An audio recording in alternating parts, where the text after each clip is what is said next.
నిర్మల్ జిల్లా ముథోల్ నియోజకవర్గంలో వర్షాకాలం వస్తున్న నేపథ్యంలో భైంసా మార్కెట్లో వివిధ గ్రామాల నుంచి రైతులు విత్తనాలు కొనుక్కొని వెళ్తారు. ఈ నేపథ్యంలో ఈ సంవత్సరం మార్కెట్లో అనేక రకాల కొత్త విత్తనాలు అందుబాటులోకి వచ్చాయి.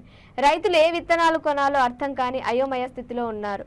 వ్యాపారులు కమిషన్కు ఆశపడి ఆకర్షణీయమైన ప్యాకింగ్తో నకిలీ పత్తి విత్తనాలను తెచ్చి నమ్మించి రైతులకు అంటగడుతున్నారు.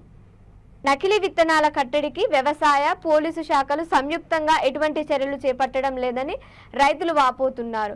ప్రభుత్వ యంత్రాంగం ఆదేశాలు ఇచ్చినప్పటికీ పలు చోట్ల అధికారులు మొక్కుబడిగా తనిఖీలు చేస్తున్నారు. అధికారులు ఉదాసీనత వదిలి నకిలీగాళ్ల పట్ల కఠినంగా వ్యవహరించి చర్యలు తీసుకోవాలని రైతులు కోరుతున్నారు. వాస్తవానికి కొందరు రైతుల దగ్గర పెట్టుబడి పెట్టడానికి డబ్బులు లేక పెస్టిసైడ్ షాప్ వాళ్ళ దగ్గరికి వెళ్ళేసి డబ్బులు తర్వాత ఇస్తాం, మీరు పత్తి విత్తనాలు ఇవ్వండి, సోయా విత్తనాలు ఇవ్వండి అని చెప్పేసి వాళ్ళకు ప్రాధాయపడితే ఇదే అదునుగా చూసుకొని వ్యవసాయదారుల దగ్గర నుంచి 2.5 రూపాయల అదనపు వడ్డీలతో సహా వాళ్ళు డబ్బులు వసూలు చేసి ఇంకా నకిలీ విత్తనాలు అమ్మి మరి అదనపు బిల్లులు వేసేసి రైతులను చాలా ఆర్థికంగా పీల్చి పిచ్చిపిండి చేస్తున్నటువంటి పరిస్థితి మనకు స్పష్టంగా అర్థమవుతూ ఉన్నది. అదే కాకుండా మనకు IMF ఈ మధ్యకాలంలో చెప్పింది 1వ తారీఖు నాడు దేశంలో నైరుతి ఋతుపవనాల ద్వారా వర్షాలు కురిసే అవకాశాలు ఎక్కువ ఉంటాయి, అంటే వర్షాకాలం దగ్గర వచ్చేసిందని చెప్పేసి ఆల్మోస్ట్ మన దగ్గర మన భైంసా లాంటి ప్రాంతాల్లో వర్షాలు చాలా పడ్డాయి. కొందరు విత్తనాలు పెట్టడానికి సిద్ధంగా ఉన్నారు. విత్తనాలు పెట్టే సీజన్ కూడా వచ్చేసింది.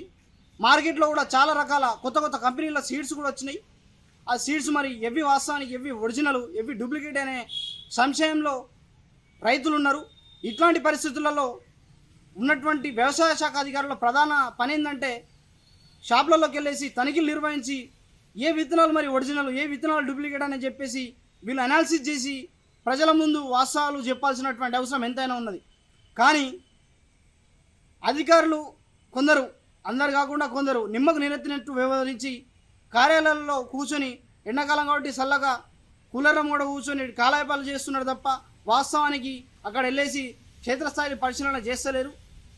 మేము V3 ద్వారా రాష్ట్ర నిర్మల్ జిల్లా వ్యవసాయ అధికారులకు విన్నవించేది ఏంటంటే క్షేత్రస్థాయిలోకి వెళ్ళేసి మీరు పరిశీలన చేయండి. వాస్తవానికి ఏ విత్తనాలు ఒరిజినల్ ఏ విత్తనాలు డూప్లికేటో మీరు తెలుసుకొని ప్రజలకు చేరవేయండి సమాచారం అని చెప్పేసి మేము కోరుతా ఉన్నాము. అదేవిధంగా ఏదైతే నకిలీ విత్తనాలు అమ్ముతున్నారో వాళ్ళపైన కఠిన చర్యలు తీసుకోవాలని చెప్పేసి మేము సవినయంగా మనవి చేస్తాము.